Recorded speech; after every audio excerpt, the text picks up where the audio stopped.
Welcome home. We are WNST, AM 1570, Towson, Baltimore. We call it Baltimore Positive. We are taking the Maryland Crab Cake Tour back out on the road. Had a really good time on Friday at Costas. Feels like about a month ago in baseball and sports terms over the weekend. But my dude Bino Ranson hung out with me for the first time, like really ever, like hanging out all afternoon. And we caught up on basketball and life and the Terps and the NIL. You'll check all that out here at WNST. I have a few Magic 8 balls left. I have some Monopolies. And there's a word that I'm going to get these back to the futures on Thursday when we are at the Beaumont in Catonsville. We will also be on the 23rd at Cooper's Pub, Cooper's North, I should say, in Timonium. Got some great guests set up for there and some old friends as well. That's the 23rd. Then the 30th, we will be at Coco's Pub. This guy will join me at some point down at Fadley's when he's not running between the raindrops with the Orioles and off days and cold days and weird weather and sunshine, bad pitching, sub 500. And here comes the whole state of Ohio to play baseball this week. Luke, I'm just opening up for you. I mean, you and I will get after it. I'm sure you'll monologue and I'll monologue. And I meant to write some notes down for everything I could talk about, but just everything you sort of fear for what can go wrong went wrong on Sunday. And I'm not just talking about the Blue Jays because they weren't very good either. Yeah, I mean, I don't care about the Blue Jays, but at the very least, about the most positive thing you can talk about right now as it pertains to the Orioles is the rest of the division and the fact that no one in the AL East, including the Yankees, who, if you go look at starting pitcher ERA in the majors, you'll see the Yankees kind of right there with the Orioles in terms of it being a major problem. But I think what makes the weekend so disappointing for me is not that, okay, they failed to win back-to-back games again. They failed to win a series again. They settle for a split. You know, Friday, of course, was postponed due to rain. But I think it's because of how good Saturday's game felt. They fall behind early in that game. The bats awaken. They get a big home run from Heston Kjerstad. They get what I think was a cathartic home run from Adley Rutschman. When you saw his reaction, you saw the bench's reaction. They get Felix Bautista a save for the first time since coming back from Tommy John surgery. The bullpen was really good. And to a man, you talk to different individuals, whether it was Brandon Hyde or Cedric Mullins, who had the go-ahead two-run double in that game. It really had a 2023 kind of feel to that game where they came back, they won a close game, they played great defense, they turned 5 double plays in that game. And you're thinking, all right, it's mid-April. We all understand that. But as mid-April games go, it felt a little more important. It felt a little more meaningful, only to go out there Sunday and have a lead. The offense carried over some of the early momentum. They score a run in each of the first 4 games, or first 4 innings, excuse me. But then the bullpen, which had been really good until Sunday, it falters on Sunday. So just when the offense kind of sort of awakens, and we can get into it. Look, they also had opportunities to add on in that game, and they didn't. But Well, the Blue just Jays kicked the balls around like the right. bad news bears and made decisions that And were they just gifted them two horrendous. runs, And right? yeah, it gifted them outs, all sorts of opportunities to be better in the game. And I mean, Brian Baker's their bright light. If you would have told me that on February the 10th, I would have said, what? Yeah. Um, but I just keep going back to where you were with the momentum on Saturday and Sunday. They're never going to get pitching good enough where it's going to like rev up. This is never going to look like the Braves in their prime. It's just not. Oh, And, sure. and and no matter how good last night was, tomorrow's a 3 to 5 inning start with 3 to 5 runs given up, and 8 hits and base runners, and having to make plays and make defense and turn double plays, which is great. I mean, getting double plays, better to turn them than to hit into them. Yeah, and look, their defense looked way better over this series. I mean, especially on Saturday, they made some. Their infield defense was excellent on Saturday. I mean, way better than what we've seen. So you get some positive signs there. The offense, look, 0 for 13 with runners in scoring position. Could they have gotten a big hit at some point that really would have gone a long way to secure that win? Absolutely. At the same time, they scored 6 runs, right? And this is where, as I've said to you, when they only score 1 or 2 or 3 runs, I mean, that's not going to be good enough because of what you said with the pitching. But Sunday was maybe the first time where it felt like, okay, the offense, yeah, they could have done more. And certainly Toronto gave them a hand with those final 2 runs in the sixth inning. But 6 runs should be enough to win games. It's much more up for debate when you score 3 or 4, right? But 6 should be good enough. And it wasn't. And it's frustrating. I mean, I saw some second guessing on social media, and that was fine because they could have tried to squeeze a little more out of Cade Povich if they wanted to. At the same time, it's not like he was dominant. It's not like he was mowing down the Jays. I mean, he wasn't missing bats. He was missing a lot arm side when he got ahead in the count, and He's not going that's. to miss a lot of bats, dude. He's going to, you got to play I mean, defense behind his him. strikeout totals aren't bad, but I think when you look at the lineup that he faced on Sunday, I mean, Toronto, I think, accounting for switch hitters like Santander, I think they had one lefty in the lineup against him. He needs to be able to land that changeup a little more than he did. He missed it a lot arm side when he was, had 2 strikes, and he talked about that. If he's not going to be able to do that, then yeah, he's not going to miss very many bats. So it wasn't awful. Like he wasn't a disaster or anything like that. But when you have starting pitching that's consistently struggling to get through 5 innings, let alone 6, it's just a long chain to go through with your bullpen. Now, I'll say this. They do have a 9-man bullpen right now until they need a fifth starter. So they have the arms. They had 2 days off, Wednesday, Thursday and Friday with the rain out. So, and then they have the day off on Monday. So Brandon Hyde and the coaching staff, and of course Hyde was ejected for balls and strikes, arguing balls and strikes early in the game, but they had a fresh bullpen other than Batista, right? And that's where you kind of look at Sunday and you say, okay, you don't have Felix Batista for the time being. He's not doing back-to-backs. We understand that. And I think that's a prudent, responsible decision, trying to keep him healthy. But where do you go with your bullpen from there? And that's where you look at it and you just say very plainly, yeah, they could have left Cade Povich in a little bit longer and seen how that would have gone. They certainly could have gone with Brian Baker to open the sixth after he only threw 5 pitches to strike out Springer. But at the same time, when you look at the current makeup of this pitching staff, and more specifically, the makeup of this rotation, they're going to need the bulk of their bullpen guys to get meaningful outs at some point in time. And the reality is on Sunday, Keegan Aiken and especially Gregory Soto didn't get the job done. They didn't do their job, right? I mean, even everything that happens up until the 8th inning, Soto comes in a 3-run lead, and he couldn't get 3 outs. And it's a tie ball game then. So, that Well, then as there's the point where you identify Hoffman and say, you know, they could have had a player and they they could wanted a have. player The Braves and also deemed his arm unworthy. problematic. So it wasn't just the Orioles But there. And the look, effort that just in a, it could be I'm not wrong. even being snide. I mean, I'm Oh, not like they chased him and they offered him a contract and then sort of reneged. So that's where they are. He's pitching like a guy that you'd need to be pitching. That's all I'm saying. Whoever he sure. is, if his arm falls off in 6 weeks and it costs him 50 million, whatever it is, that's the Right now he kind looks of okay. guy that come. What's that? I said right now he looked pretty good on Sunday, Yeah, he right? did. That's Yeah, the guy sure. that's the way your bullpen needs to look. If Shigano, Morton, and Yeah.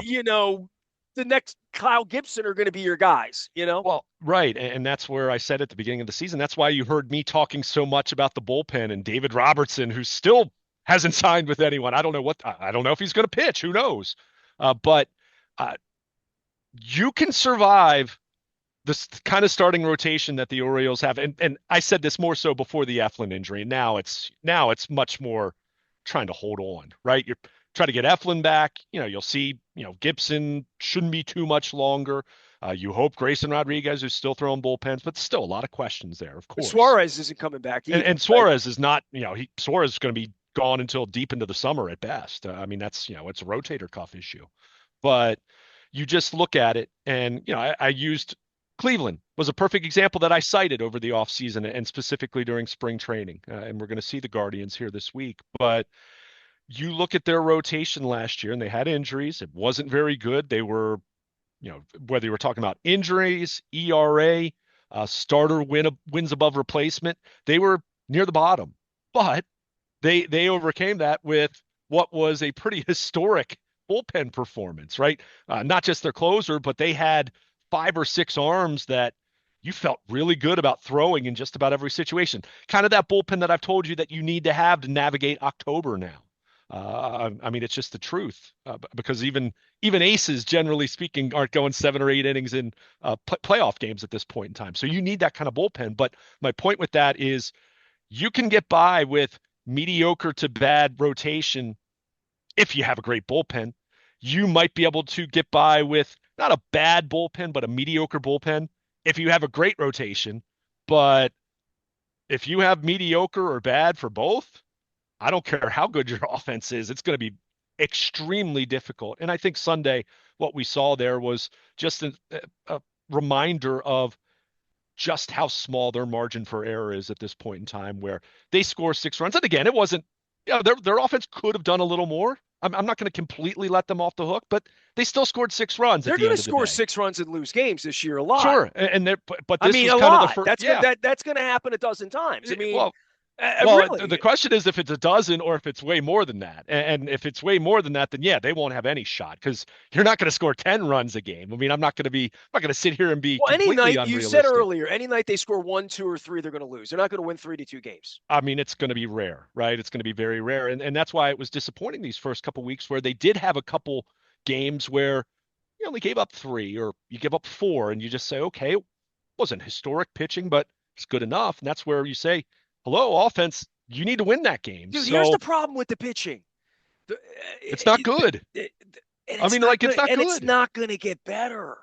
That's the problem. Then Like the season's I over. think about the bullpen and what you're getting out of Baker, what you think of Soto and Dominguez and Batista on their best days, whatever their best day is that you wanted to, pay them and think that they're $8 million or $12 million relievers or whatever you think of Robertson as a savior or a helper or a guy that can get them from the sixth to the seventh or the seventh to the eighth or wherever they are, whatever you think of Hoffman and going back to Xavier Hernandez 25 years ago and Peter and failing physicals and whether you want the guy or whether you don't want the guy or not. They went through that with Balfour, right? They've had other guys that this has happened.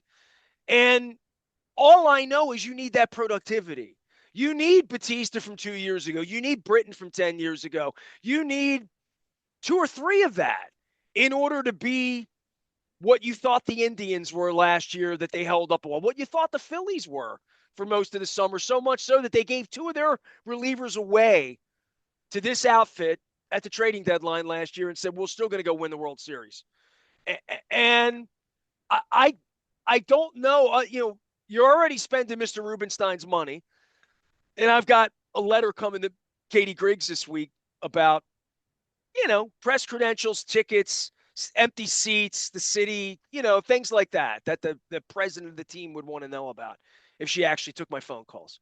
And fans are concerned about the pitching. Fans are concerned about all sorts of things in regard to them winning.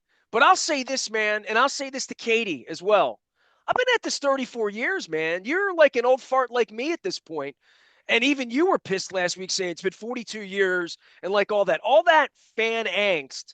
But more than that, the losing that we have endured that Katie Griggs did not, and David Rubenstein with his bobblehead this week, which is just on the face of it bizarre. If you would have told me the person buying the team would have their own bobblehead in April of 2025, last opening day, I would say we're probably headed toward a disaster.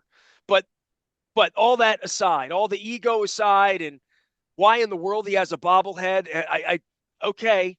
Yeah. And why he's got shtick and an outfit and hats and whatever they're trying, whatever Chris Ullman is trying to whistle up here. And what's on the field is the most important thing. Maybe not to the soccer mom club bringing their kids down to run the bases on Sunday and hanging out for an extra inning game on a pretty decent day in April. But like the notion that somehow you and I got cocky, that you and I just thought there's going to be a season, they're going to be in it, over-unders 90 on wins, they're fine, they could bring in 3 battle axe pitchers and just rubber band and paper clip it all together. I don't know, dude. I mean, it's really hard to do. I was hanging out with Mark Messina Saturday night, shaking our tails with Tommy Comwell. We were just, I mean, he did an hour of baseball with me. You'll hear that here. You'll find that at Baltimore Positive. But like, he's one of the most astute baseball people I know. Like, I mean, of people that I would hang out with on an island and talk baseball with, you, Messina, count them on a couple of hands. Rob Nyer's coming on this week. So, I mean, I'm trying to bring in some people that have seen more than Katie Griggs has seen in baseball, more than David Rubenstein, who doesn't know anything about baseball, has seen. And I'll tell you what, man, this winning thing's a bitch. It's hard, really hard. Hard to sustain it. Hard to win 3 years in a row, even when they expand the wild card into the bush. It's why the Yankees haven't had any parades in recent times. I was hanging out with Messina's brother. That was pointed out to him as well. So I would just say it's really hard to do. Yeah. And we just thought, like, oh, we're going to roll the ball out and there's going to be a season here and we're all going to, we're going to be a playoff team. And it's not that easy. If it was that easy, Angelos would have figured it out at some point, stumbling over himself for 30 years. This is hard to do, even when you have Adley Rutschman and Gunnar Henderson and Jordan Westberg and Colton Cowser and a genius manager and, the profile GM, and you have all these young stars and Toby Mayo's got the big bat. And okay, I mean, it's really hard to do. And the Yankees are trying, and the Red Sox are trying, and everybody else is trying too. I hope he enjoys the bobblehead on Saturday night. But the real question is here: how are you going to run the team? Yeah, sure. I mean, the bobblehead thing's what it is. I'm not outraged about it or anything like I'm that. not But outraged. I'm yeah, and I outraged know, that no, you have and a I press know. seat tonight, and I don't. It's a I'm little odd. outraged about that. I'm No, outraged. it's odd. I mean, it is, but whatever. I mean, it's him tossing hats, and that was his thing last year. But no, no, But no. That's not even though. I don't care who no, owns the I team. I didn't understand that. care I what was just Angelo. I was just Who's going to acknowledging you pitch said is that. really going to be, and that's going to Yeah. fall to his desk. Well, it doesn't fall to his desk. It falls to Mike Elias's desk. I mean, ultimately, if we're taking everything that we've seen over the last year at face value, Rubenstein trusts Mike Elias. There clearly has been an increase in payroll. Now we can all debate how it's been spent, how much more they can spend, what the ceiling's going to be over the next 3, 4 years, all of that. And whether it's All going to that's make a TBD. difference, right? But And right. whether Well, and spending another 30 million this year is well, going to wind up meaning 3 playoff games in October where they have to hit the ball. and this is also where we have to acknowledge, it's not even the elephant in the room because you know, they have 8 pitchers on the injured list right now, including your opening day starter, the guy that was going to be either your opening day or your number 2 starter, your ace from 2 years ago. And again, Bradish and Tyler Wells, they already knew. So I don't want to give them a complete pass. That's not something that just popped up in spring training. But the guy that they signed instead of Jeff Hoffman is on the IL, although he's looks like he's ahead of schedule, just throwing bullpens. I think Kittredge, the way it's looking now, is going to be back earlier than we might have thought 3 or 4 weeks ago. So that's good to see. But again, he was your key acquisition for this bullpen where we're looking at it and saying, is there enough high leverage capability there? I mean, you go down the list, Albert Suarez, who we thought might be an interesting piece in that bullpen, or he'd be in the rotation. He's gone. So I don't want to make That's a lot of innings. it You're just is, it taking the is. innings out. And I'm sorry, like look how much the Yankees have spent on their starting rotation in comparison to the Orioles. Go look at what the Yankees starter ERA is. There's one team in baseball waking up Monday morning with a worse starter ERA than the Baltimore Orioles. You know who it is? It's the New York Yankees. And you consider how much they have that's sitting on the IL, and Garrett Cole or Luis Heel, who was, rookie of the year caliber last year, Well, that's where the prick or won it journalist actually. says, "Do you have bad training or bad luck?" And you can say yes, It can be because yes. because across the board, this is what pitching is in baseball. This is an industry issue for all of them. Well, and that's why for me, I've gone back to, and philosophically, I've said, have you done enough from a draft and development standpoint with the pitching? Because you need numbers, right? And that's not to say that I wouldn't have drafted any college hitters the way that they did. I'm not saying that approach was 100% wrong, but you look at it and you say over time, are you taking enough swing? It's just like how I would talk about the Ravens for years, not drafting wide receivers until the 5th round, right? Where I'd say, get what you pay for here. At some point in time, you need to be a little more measured, a little more calculated in saying we need to get better at this position. So we need to invest a little more as far as our resources, our meaningful resources in doing that. And that's where I kind of look at the Orioles and say, okay, you're not going to sign pitchers to lucrative long-term deals, although I think they made a very fair, reasonable offer to Corbin Burns. They went for a higher AAV than the length of the deal. He prioritized length, and really he prioritized pitching on the West Coast and Arizona, where he has a home. So, but when you look at it across the board, if you're not going to sign pitchers to long-term deals, and look, there's plenty of legitimacy to that philosophy when you consider the rate at which pitchers are injured. But then you got to see, what are you doing on the flip side? Are you doing more drafting and developing, or are you trying to harvest more arms then? Are you trying to have more of a crop of guys in your farm system that are viable starting pitchers and viable relievers? And you look at what it's been so far. I mean, who have they drafted and developed that's made it to the majors and made an impact? I mean, that list is no one. They've, Kyle Bradish, they developed. I don't want to, short them on credit for him. I mean, But this is what they did in Houston, right? They identify players, right? I mean, They identify what they want. They consume themselves with taking the sure thing because everything they do is sure, based on math. The sure thing is arms fall apart, bats don't. right, Bats we can stock up on, trade Kobe Mayo and Connor Norby, maybe even Holiday and Cowser at one point along the line to acquire what they need to acquire. yeah, But they're not going to trade Holiday or Cowser. They're going to get those guys to the big leagues and yeah, get their clocks running and get them playing. And sure. I Well, and listen, that's, man. If but Mike I'll say Elias was this. sitting here, and if he actually talked to me, I would say I look at the guys on your IL and I say you clearly can identify. You know what a good pitcher looks like. You know what you want. You know how to get it on the field. I would say this for Eric DeCosta and John Harbaugh.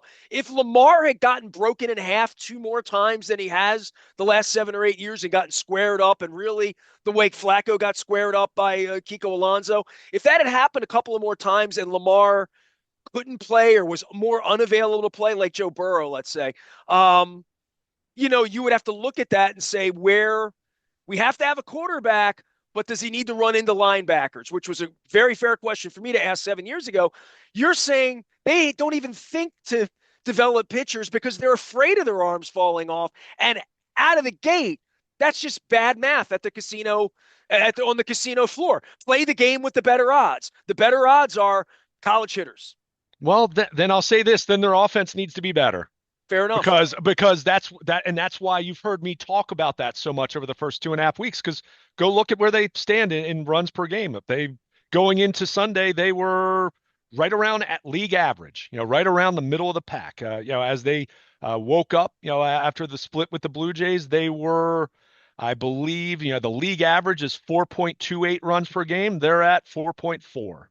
So that's where I have been harder on their offense, because that's where everything you just said is valid, right? I'm not saying you're wrong, and clearly that's been their mindset. But if you're not going to draft pitchers early, you're not going to sign them to long-term deals. So that means you're kind of looking at, you make trades, you go for diamonds in the rough. And look, they've done that. Albert Suarez was a great example of that last year. Albert Suarez was arguably their second best starting pitcher last season, at least until Eflin arrived, and was a great success story. They've done things like that. Danny Coulomb, when they acquired him, it was a waiver claim 2 days before opening day, and he was their second or third best reliever the last couple of years. Before they decided not to pick up his option, which is looking questionable when you look at how disastrous CNL Perez has been this year. But the point is, they've done some of that. But if you're only doing that, and you're only relying on 1-year deals and flyers and things of that nature, man, that's really tough to navigate with a pitching staff that's made up of that. So, and then, when the top pitching prospect that you did inherit, Grayson Rodriguez, can't stay healthy. So it's tough. And that's where I said they've got to score runs. You see how the Yankees hit, right? And the Yankees, their bats have cooled off a little bit from when they hit, felt like 50 home runs against the Brewers a couple weekends ago, but they're scoring over 6 runs per game. The Cubs right now are scoring over 6 runs per game. I'm not saying they're going to continue to do that for 162, but they're going to score over five. And that's the kind of offense the Orioles are absolutely going to need to have if they're going to make anything of this season. And I would have told you that even before Eflin got hurt. I would have said that even before Grayson Rodriguez had the issues in spring training. I mean, this team is constructed because of the philosophy that you've cited and is correct and might even have, not might, does have plenty of merit to it. But then it needs to be that great offensively. It needs to be what is carrying you. It needs to be a top three, top four, And top when you get five to the kind of blackjack offense. table with Corbin Burns, you need to win. Well, I mean, sure. and that was unwinnable. In the same way that saying, let's sign Gunnar. I don't know. Scott Boras, I don't know. I don't know. I Yeah. mean, Well, that's going to be about that kid and whether he wants to be here and sure. what you're as a But media member or a fan or a long suffering local business owner or like whatever my opinions of all of this would be, I just know they need to figure out a way to win, yeah, and they just need to figure out a way to win, and that's sure. going to involve better pitching than what they have right now. Because the other guy, for 30 years, I sat here, and I'm going to point this out to Miss Griggs this week. They didn't even try for long stretches here. There Well, were years and years and years where it was just a given that they weren't going to win. They couldn't win. They didn't have enough money to win. They didn't have enough moxie to win. The owner didn't care enough to win. They were too busy fighting with the Nationals, fighting with me, fighting with everybody.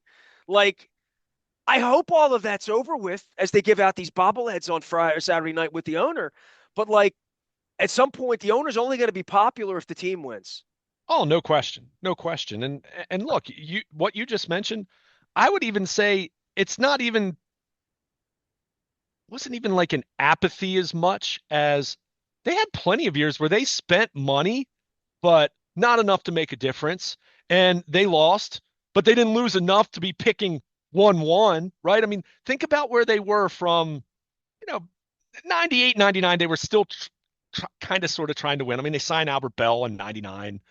But Well, I when you told you got I into, hung out with Mark Messina all night on Saturday. The day that Mike Messina left was over. In yeah, retrospect, as you look, sure, it was over. Well, you lost Corbin Burns. You lost an ace in his prime, right. and you're not getting those innings. Now, Corbin Burns' arm might fall off. There was no thought of that with Messina at the time. Even though Ben McDonald was teeter, some guys had arm problems. But Yeah. after Strasburg and in the modern era where we sit here with Garrett Cole, we talk about all of these guys. A problem in that era was Matt Young giving him too much money and he wasn't good enough. It wasn't that Jimmy Key's arm was going to fall off or Pedro Martinez or Kurt Schilling or Randy. Those guys were just, they went out and pitched. They took the ball 230, 260, 280, whatever it was, Yeah. you knew what you were buying. We're not in that market anymore. We're in the hurricane climate change market where anything can happen anytime in Asheville, North Carolina. So I don't know what to say about that from a value perspective, but this franchise fell apart when it lost its number one starter and it never figured it out. Because you know what? You can give Sidney Ponson a bag of liquor and a bag of money, and it's not going to make him a better pitcher. It's not going to Sure. make any of these guys better than they are. What you saw last year was the real deal, as identified by Jim Palmer and Ben McDonald. And that doesn't grow on trees. And now in the modern era, when you think you have one in Grayson Rodriguez or you think you have one in Kyle Bradish, you don't. And it's like grabbing at sand in the surf. You know what I'm saying?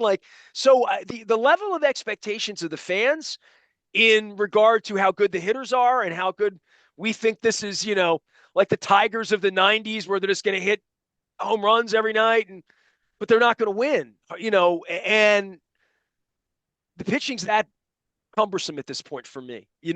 As I look at the bullpen, there's nothing about it that smells like excellence to me. Like that this can be a really good team.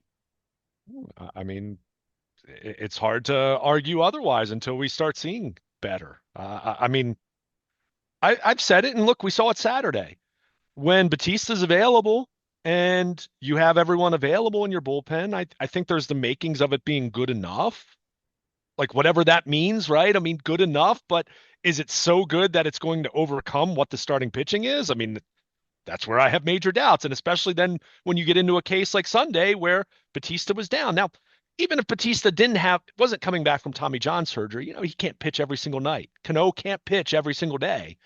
So that's where I say, yes, you need 5 or 6 guys. Even if you have an 8-man bullpen. I'll hear, a typical bullpen for even a playoff contender. You know, Many teams are going to have a long man out there, and you'll have another guy that at some point, and this will rotate. You'll have someone that's like right now it's CNL Perez. They don't trust Perez to put him into a close game right now. That doesn't mean they won't in 3 weeks, but right now, starting out, coming out of the gate, he's been awful. But he might be fine in 3 weeks, and then someone else will be struggling, or someone else gets hurt, or whatever. But that's why I keep saying, with the rotation being where it is, questions even before the injuries, and now with the injuries, if the bullpen's not going to be really, really good behind it, then yeah, it is. It's a Herculean task looking up at the box score, up on the scoreboard and saying, "How are we going to navigate 27 outs today? You How are we can't going to hit your do that?" way out of it. And I mean, in the history of you baseball, can I've never sometimes, seen but not anybody. consistently. I mean, I talked about this last week with offense in the NFL, with the greatest offenses and run and shoot this and all that. Like, Peyton Manning didn't win until his team played a little bit of defense. You know what I mean? Like those kinds of those machines that can do it one way, but not it. It's a game of balance. I mean, all the Well, sports and are. I don't, Hockey playoffs about to start. So, but baseball's a different sport. Football, you can. I mean, you can overcome it. Maybe you don't win a Super Bowl, but you can still win 13 games, let's say, right? But baseball, being the game that it is, day to day, high variance, right? You have outcomes. I mean, that's why we talk about it. It's why everyone loves baseball. Everyone's going to win 50 games. Everyone's going to lose 50 games. It's what happens, with kind of that middle section, right? As far as every team. But when you have a pitching staff that is hurt, the rotation didn't look great on paper to begin with. And now it's injured, and now you look at the bullpen, and Batista, got to save on Saturday. It was great to see. Pitched out of a jam. You'd rather him not walk 2 guys, but that's going to happen some. But Saturday, that's why it felt so good. It's like, okay, this didn't feel like something that was impossible to do. But then on Sunday, when you have a 3-run lead in the 8th inning, and Gregory Soto, who isn't your 8th inning guy normally, but because Cano was going to close the game, you needed someone to pitch the 8th inning. He's the kind of guy that has to get outs for you. He's not. Fans might say he's a scrub. They might say he stinks, but as you try to look at the he had pecking that order, month that we're all wowed by, and it's been 2 years, I mean, right? it's So, never. but I mean, that's he had relief two pitching, All-Star. right? I mean, he made 2 All-Star games. Now it was with the Tigers. I mean, they were bad at the time, but like that's the kind of pitcher he can be at his best. But when you look at it and you say, okay, that might work pitching for a team that's not very good and doesn't have expectations. We saw this in Philly the last 2 years. I mean, the the Phillies were excited to acquire him, and then you saw what happened. They got rid of him at the trade deadline last year because they didn't trust him. But I'm not, I'm picking on him just because he was the primary culprit on Sunday. But the point goes on that even if you have Batista from 2 years ago, even if you have Cano from 2 years ago, it can't just be those two guys, especially when you have a rotation that if you get a quality start, that's a win. Yeah, You're ready right. to throw a parade for that, right? Uh, and How this often are they going to get 6 innings and 3 runs? and this is where I'll even point out They're if not even you trying in most. These 35-year-old guys aren't even trying to get to six. They're trying to get through the fourth.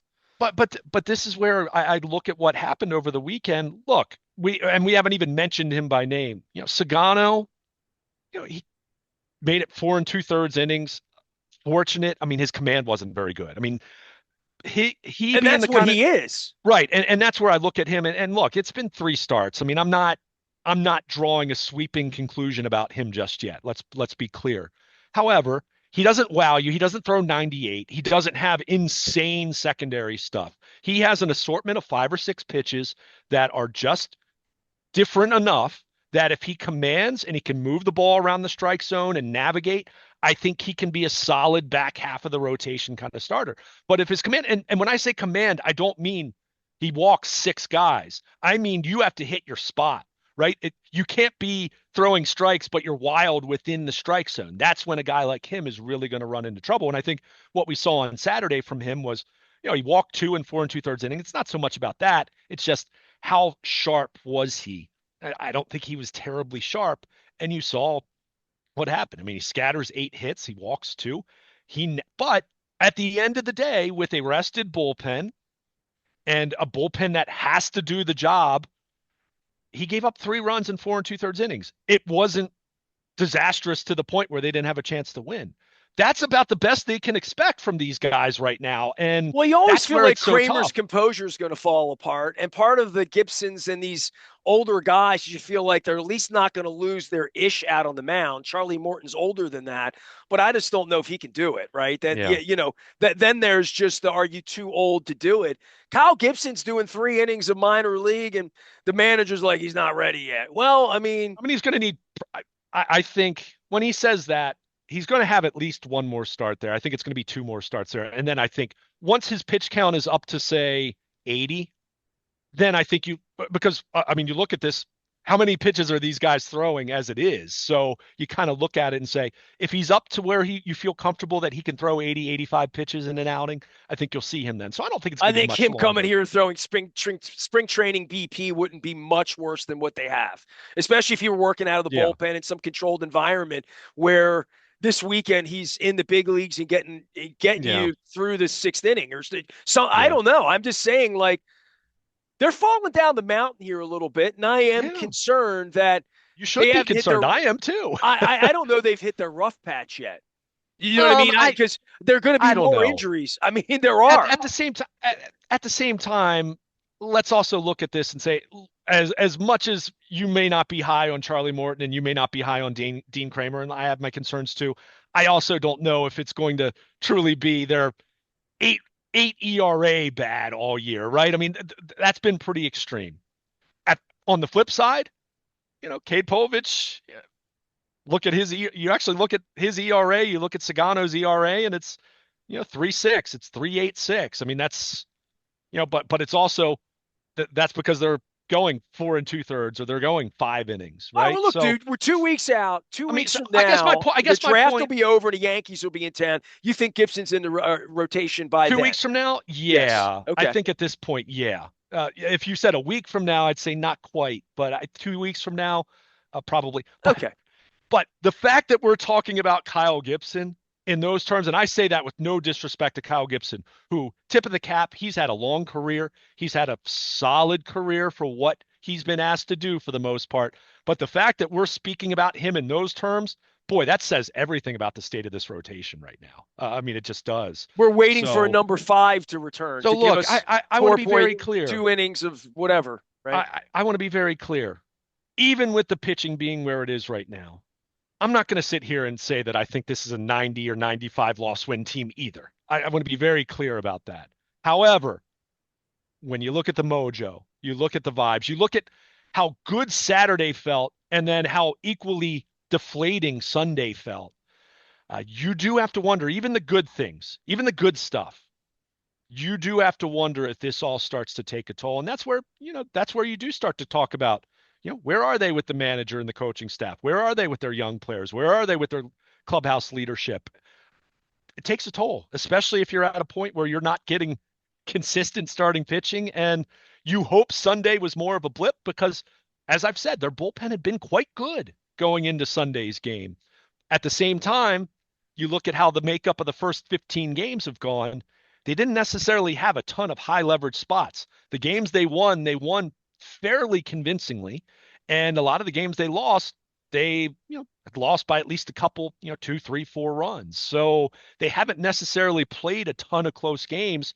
They had 2 close games over the weekend, and Saturday went well.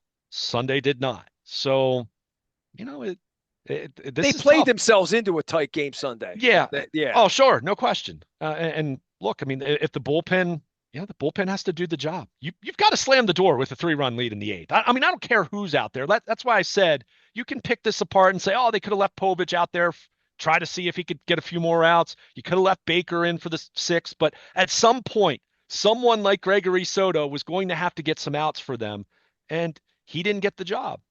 Didn't get the job done, and they lost as a result. And as I said, they could have squeezed out another hit at some point in time when you're 0 for 13 with runners in scoring position. They didn't, and as a result, they ended up losing. But certainly, the pitching was the big culprit on Sunday, and you just look at this, and I think Eflin will be back at some point. We hope Grayson Rodriguez will be back at some point. Kyle Gibson will be in the rotation sooner rather than later. But even with those names, even talking about a potential trade in June or July, is this ever going to be something that is truly good enough? Man, they better Well, if hit you the stumble ball. into the last wild card, you got prayer. You know what I mean? Oh, Like no that's the way doubt. they're going to look at it. No So, doubt. And this year more than ever might be, hey, you see what the Arizona Diamondbacks did 2 years ago? They played they kind of snuck their way into a wild card spot, and 3.5 weeks later they're in the World Series. but the So, question is for the guy with the bobblehead on Saturday night with the money falling out of his pocket is, you know, how many Robertsons, how much money, yeah.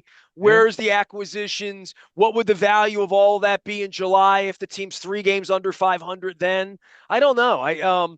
We'll break. We're going to come back. We'll talk some more Oriole baseball. We're going to talk some Ravens. Luke and I are after it. The Orioles hosting the Cleveland Guardians all week this week. Luke will be at the ballpark. I am writing a letter to Katie Griggs about why he has a press pass and I don't, and Peter Angelos is dead.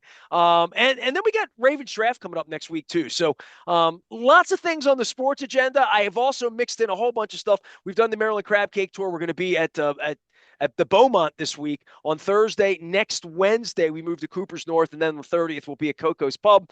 I also had Bino Ranson on Friday. Had a great chat with him about NIL and money. And my pal Greg Spaniak came by to talk about Little League Baseball, which began with Mark Viviano 2 weeks ago. So we're talking Little League Baseball here. I don't know that I'm going to get any Little League lacrosse in because I'm not much of a lacrosse guy. You all know that. But if your kids are playing, have at it. I'm trying to fix the baseball team. I'm Nestor. We are WNST, AM 1570, Towson, Baltimore, and we never stop talking. Baltimore positive.